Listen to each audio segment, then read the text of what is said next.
Myanmar থেকে পালিয়ে আসা রোহিঙ্গাদের বাংলাদেশে ঢুকতে দুই দেশের দালালরা সহযোগিতা করছে বলে দাবি করেছে স্থানীয় জনপ্রতিনিধিরা। তারা বলছে, উখিয়া টেকনাফ সীমান্তে দুই পাড়ে আছে ২ শতাধিক দালাল। তাদের মাধ্যমে রোহিঙ্গারা বাংলাদেশে ঢুকছে। জানা যায়, রাখাইন থেকে প্রথমে হেঁটে নাফ নদীর ওপারের তীরে আসে রোহিঙ্গারা। সেখান থেকে নৌকা নিয়ে বসে থাকে দালালরা। এপারে কক্সবাজারের উখিয়া টেকনাফ সীমান্তেও থাকে দালাল। রাতে তারা টাকা নিয়ে রোহিঙ্গাদের ঢুকিয়ে দিচ্ছে বাংলাদেশে।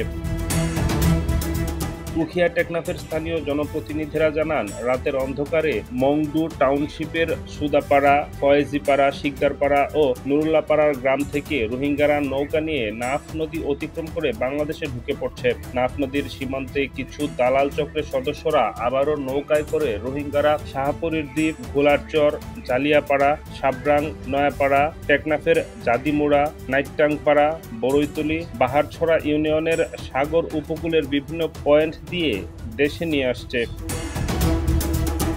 উখিয়া পালংখালী ইউনিয়ন পরিষদের চেয়ারম্যান এম গফুর উদ্দিন বলেন, গত ৫ আগস্ট সরকারের পতনের পর আইনশৃঙ্খলা বাহিনী মাঠে না থাকার সুযোগে প্রতিদিন রোহিঙ্গারা অনুপ্রবেশ করেছে। মূলত সীমান্তে কিছু দালাল জনপ্রতি ২০ থেকে ৩০ হাজার টাকা করে নিয়ে বাংলাদেশে ঢুকতে সহযোগিতা করেছে।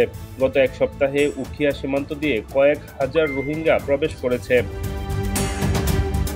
টেকনাফ উপজেলা নির্বাহী কর্মকর্তা আদনান চৌধুরী জানিয়েছেন, গত কয়েকদিনে টেকনাফ সীমান্ত দিয়ে কিছু রোহিঙ্গা প্রবেশের তথ্য তারা জেনেছেন। বিজিবি ও কোস্টগার্ডকে সতর্ক থাকতে বলা হয়েছে। ডেস্ক রিপোর্ট, নতুন সময়।